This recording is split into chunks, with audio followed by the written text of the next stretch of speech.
Mario looked up from the body of the SCP Mobile Task Force operative, fresh blood dripping from his mustache. The flesh in this dimension tasted so delicious. After his eons conquering the Mushroom Kingdom, he'd gotten so sick of the taste of fungi and cooked turtle. Now that he was free in this new world, our world, prime for the conquering, he would sample the many flavors of its residents. Their power would become his power. They would all kneel before him, like the biblical beast of Revelation, who was like unto the Mario, and who was able to make war with him.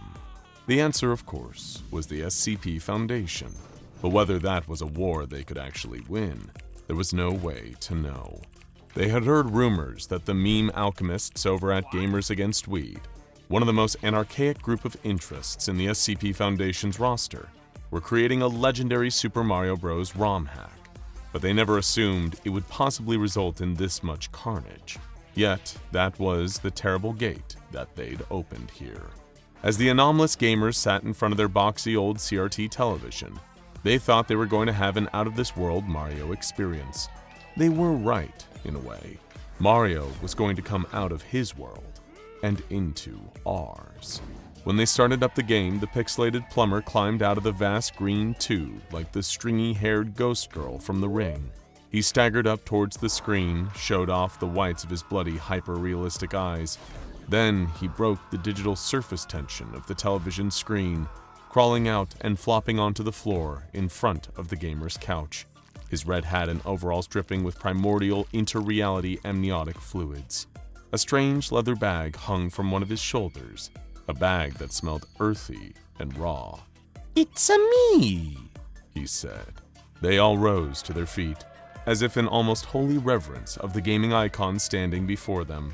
The fact they had, shortly before, partaken in the lush embrace of a certain green herb definitely enhanced the experience for them. "This is like so surreal, man," one of them said, shoving a handful of chips into their mouth. "Yeah, bro," said another. "It's literally freaking Mario." He couldn't finish his sentence.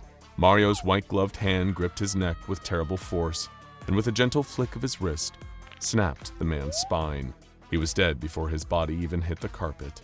One of the other anomalous gamers reached for his controller, hoping that maybe it would still hold some power over this avatar of pure destruction, but he never got to test that hypothesis. Mario leapt up into the air and rocketed down towards the gamer, as he'd done to so many Goombas across countless beloved Mario titles.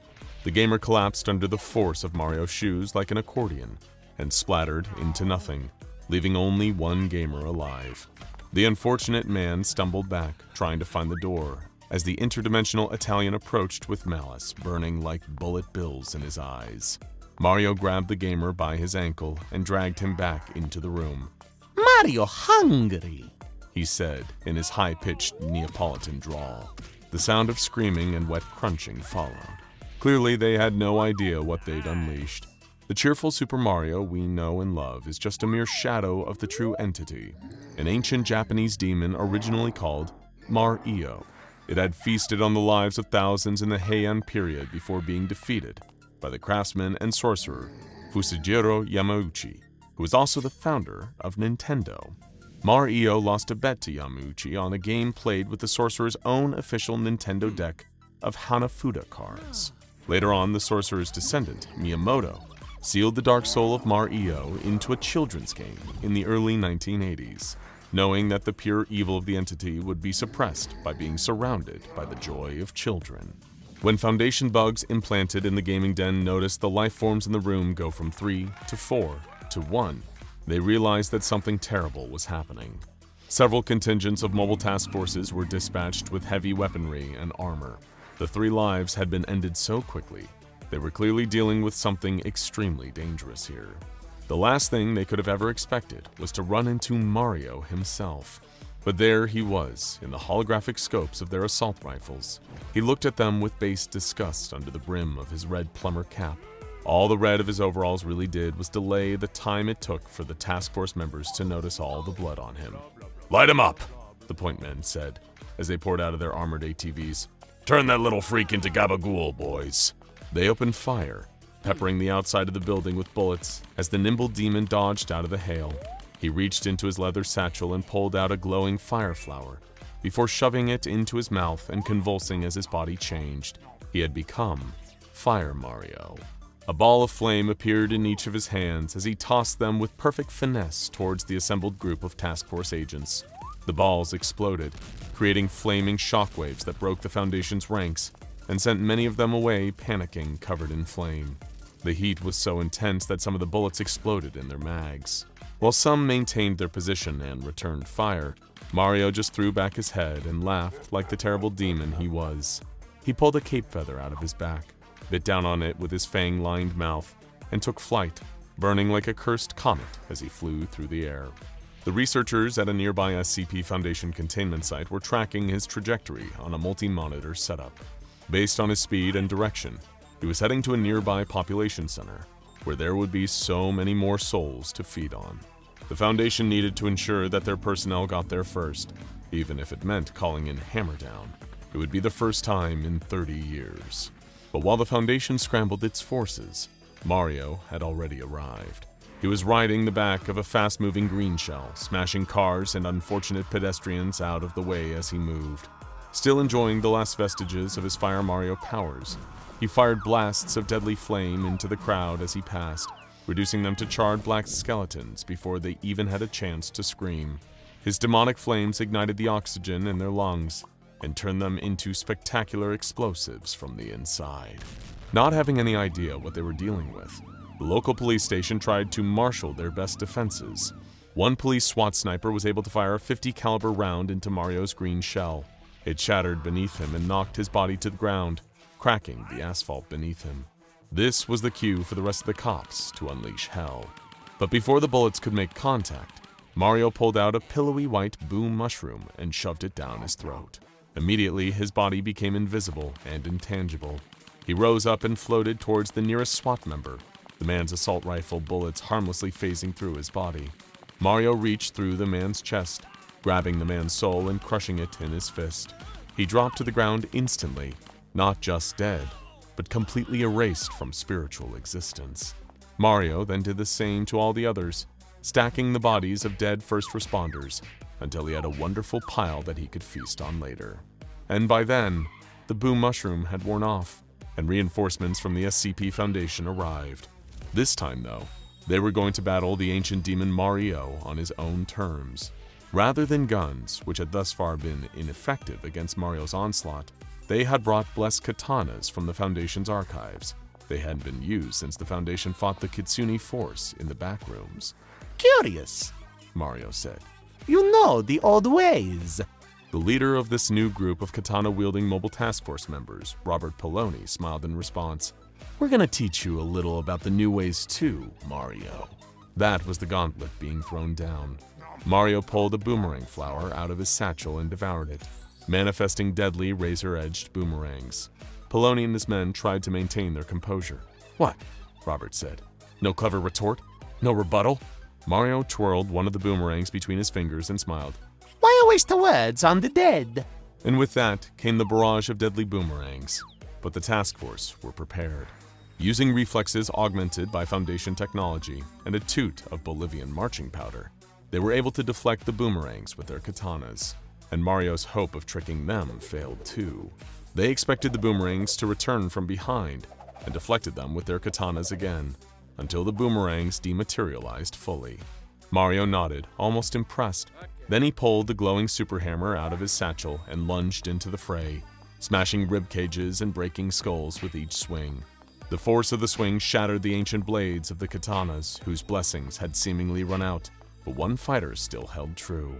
Robert Poloni fought on as his team fell around him, friends that he'd grown up with, bonded with, made memories with, slain by the disturbing horrors of Mario as he laughed like an Italian madman, the infernal glow of the demon shining from within. While Mario was distracted by the terrifying extent of his own bloodlust, Poloni focused all his virile, his vital magnetism, on detecting the wooden handle of Mario's hammer, the most vulnerable part. He exhaled, and with one decisive swing, he cleaved the head from the hammer and destroyed it. The entire thing vanished from Mario's hand, breaking the flow of combat. Then, with a sharp kick to Mario's chest, Poloni had him on the back foot. You're quite a combatant, human. Mario said. But can you beat the two of me? Before Poloni could strike, Mario ate a double cherry and spat out the pips. He screamed in demonic anguish as his body split into two different disturbing Marios, identical and equal in power and ferocity. They wasted no time in teaming up against Poloni, striking with fists and blade-like Mario claws. The onslaught was relentless, but Poloni held his own, blocking each one and striking back even as they exhausted him. As his strength failed him, he thought of his mother, killed by anomalies. He thought of his father, killed by anomalies. His brothers and sisters, killed by anomalies. His friends, killed by anomalies. By 3:43, he would not be joining them. With a roar of strength of the love of the fallen, he brought his sword down and cleaved into one of the Marios, against all odds actually managing to destroy it. Now there was only one. It was the greatest moment of his life, and also the last. The remaining Mario reached into his satchel and munched down on a bubble flower. As his clothes turned blue, he reached out and simply touched Poloni's chest with his index finger. Immediately, the brave Foundation warrior was enveloped inside a giant bubble from which there was no escape. Mario just watched and laughed as Robert screamed in incomprehensible pain inside the bubble as his body was crushed down, warped, mutated, and turned into a simple coin. With that, Mario grabbed the coin and threw it directly into the heart of a nearby homeless person, killing him instantly. Just another act of pointless, disturbing evil for the pure fun of it. And he wasn't done yet either. Mario pulled out a mega mushroom and chowed down with fiendish gusto. His size ballooned instantly, making him 5 stories tall, the new weight of his immense form crushing and collapsing the street beneath him.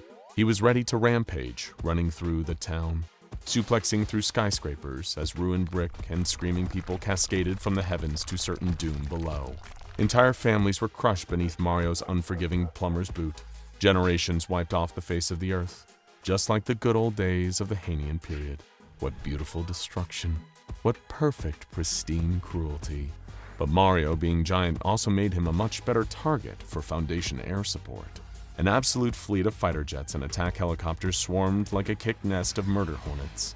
They gave Mario all they had, from machine gun bullets to missiles and bombs striking the surface of his ex-digital skin. They all swooped and banked, avoiding the swings of Mario's great and terrible fists, but somehow he was still laughing. Mario reached into his satchel and pulled out a handful of something huge.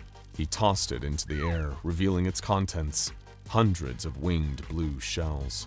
It was over before it had even begun, each shell flying after a different target with perfect precision. Even with years of training in evasive maneuvers, it still wasn't enough. One by one, the shells collided with each of the Foundation aircrafts, causing a fireworks show of explosives all around the giant Mario, each one signaling the loss of pathetic human lives.